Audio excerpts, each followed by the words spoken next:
देखिए अभी हम सीखने जा रहे हैं नेशनल इनकम के अंदर इनकम मेथड को, क्योंकि इससे पहले अभी जो हमने सीखा है वो प्रोडक्शन मेथड या उत्पादन विधि सीखी थी और उसके द्वारा हमने सीखा कि जीडीपी एमपी कैसे कैलकुलेट करते हैं।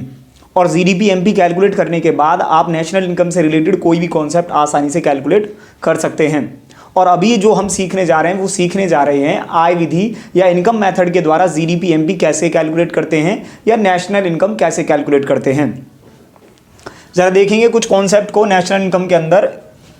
इनकम मेथड में या आय विधि का मतलब होता है कि हमें इसमें यह पता लगाना पड़ेगा कि देश के अंदर जितने तरीके की भी इनकम है कारक आय के रूप में, उन सब के जोड़ को ही हम नेशनल इनकम में शामिल करते हैं। अभी हम यहाँ देखेंगे कि नेशनल इनकम के द्वारा इनकम मेथड के द्वारा जब नेशनल इनकम कैलकुलेट करेंगे तो इसका जो मेन फॉर्मूला चलता है वो चलता है NDPFC, और उसके लिए आपके कोड याद रखेंगे KPM।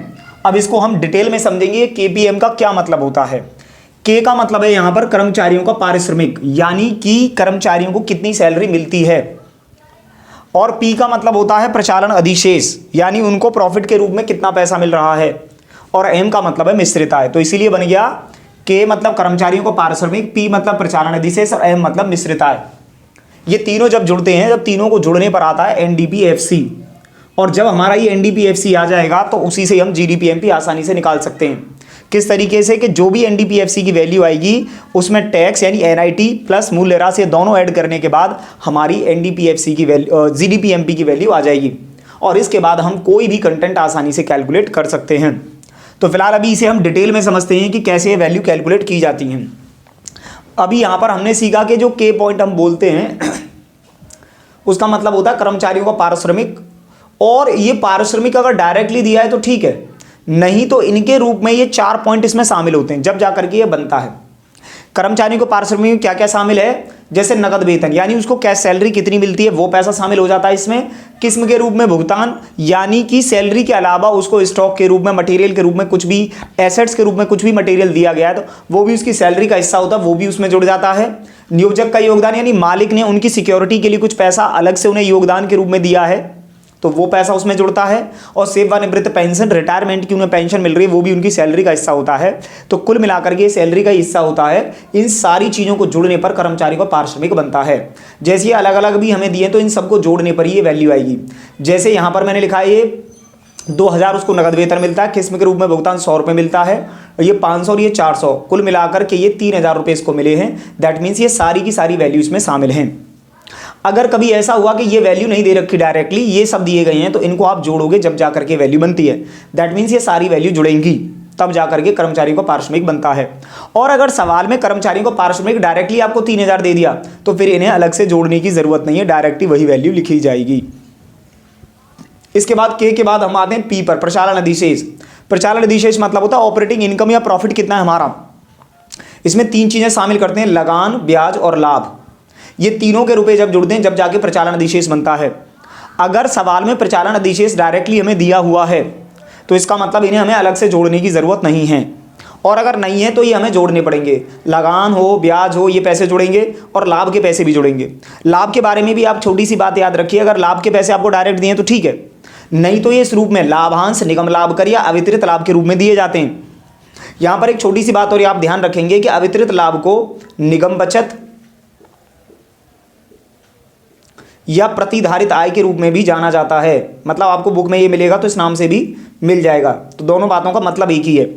जब आप इन तीनों चीज़ों को जोड़ेंगे जब जाके लाभ मिलता है। अगर सवाल में डायरेक्टली आपको लाभ दिया हुआ है तो इन्हें अलग से जोड़ने की ज़रूरत नहीं है। बाई चांस मान के चलो किसी सवाल में लाभ की भी वैल्यू दे रखी है और लाभांश की भी, तो आपको इनमें से फिर कुछ लिखने की ज़रूरत नहीं, सिर्फ लाभ की वैल्यू लिख दीजिए, उसमें ही सारी वैल्यू शामिल हो जाएंगी। हाँ, अगर लाभ की वैल्यू नहीं दे रखी है, अलग अलग टुकड़े दिए तो इन सबको आपको जोड़ना पड़ेगा जब जाकर के प्रचालन अधिशेष का टुकड़ा बनता है। तो हमारे पास आ गया, हमने K सीख लिया कैसे बनता है, P सीख लिया। अब इसके बाद आता है मिश्रित आय। मिश्रित आय में क्या चीज़ शामिल की जाती है, किराए का पैसा और रॉयल्टी का पैसा। जब ये दोनों मिलते हैं तो मिश्रित आय बनती है। जैसे यहाँ 300 और 400 दिए, ये दोनों जुड़े, जब जाके 700 रुपये मिश्रित आय है, ये भी जोड़ा जाएगा। अच्छा, कभी कभार ऐसा हो जाता है स्वनियोजित मिश्रित आय दी जाएगी आपको, तो स्वनियोजित अगर मिश्रित आय दी जाएगी तो इसका मतलब किराया और रॉयल्टी उसी के पार्ट और जुड़ेंगे उसमें। मिश्रित आय, वैसे तो नियम ये है कि मिश्रित आय दे दिया तो ये जोड़ने की जरूरत नहीं है, मगर कभी मिश्रित आय दी हुई है और ये वैल्यू भी दी हुई है तो आपको अलग से जोड़ने की जरूरत नहीं है। मगर मिश्रित आय की जगह पर अगर शब्द आ गया स्वनियोजित मिश्रित आय, तो आपको स्वनियोजित मिश्रित आय भी लिखनी पड़ेगी और किराया प्लस रॉयल्टी ये भी जोड़ के लिखने पड़ेंगे। और अगर स्वनियोजित मिश्रित आय वर्ड नहीं इस्तेमाल किया गया है, सिर्फ मिश्रित आय वर्ड इस्तेमाल किया गया, तो ये दोनों उसी में ही शामिल होते हैं, फिर आपको अलग से लिखने की जरूरत नहीं है। तो कुल मिलाकर के हमने ये सारा सीख लिया कि जब ये तीनों चीजें केपीएम ऐड होता है तो केपीएम की वैल्यू ऐड होने पर क्या बनता है, एनडीपीएफसी। जैसे सवाल के हिसाब से मैं बात करूं, ये हमारी वैल्यू 3000 है और इसे हम जोड़ेंगे तो 400 और 600 1000 और 1500 रुपये हो गए, 3000 ये हो गए, 1500 हो गए, 700 हो गए। तो अब अगर मैं इसे जोड़ के आपको बताऊं कि एनडीपीएफसी की वैल्यू क्या आएगी, 3000 वैल्यू 1 हो गई, 1500 वैल्यू 1 हो गई और 700 1। अब इनको हम जोड़ें तो कितना हो गया हमारा, 4500 प्लस 700 5200 रुपये हो गए। ये हमारी वैल्यू आ गई 5200। तो जो ये वैल्यू आई है एनडीपीएफसी की वैल्यू आई है 5200 रुपये। अब मैं इसी में अगर आपको बताऊं कि जीडीपीएमपी कैलकुलेट करना चाहें तो इसके लिए सवाल में हमें दो चीजें होनी चाहिए, शुद्ध प्रत्यक्ष कर होना चाहिए, इसी में वो जुड़ जाएगा, और मूल्य ह्रास होना चाहिए, वो जुड़ जाता है, तब जाकर के हमारी जीडीपीएमपी की वैल्यू आ जाती है। अच्छा, इसके साथ साथ एक छोटी सी बात और समझें कि अगर इसी से डायरेक्ट हमें राष्ट्रीय आय निकालनी हो तो आपको पता है राष्ट्रीय आय को शॉर्टकट में क्या कहा जाता है, एनएनपीएफसी। ये निकालना हो तो सिंपल सा, जो भी ये वैल्यू आती है दैट मीन्स एनडीपीएफसी जो भी आया है उसमें विदेशों से कारक आय जोड़ दो, सीधा सीधा आ जाएगा। क्योंकि आप देख रहे हैं एनडीपीएफसी में और इसमें क्या फर्क है, बस ये नेशनल है और ये डोमेस्टिक है।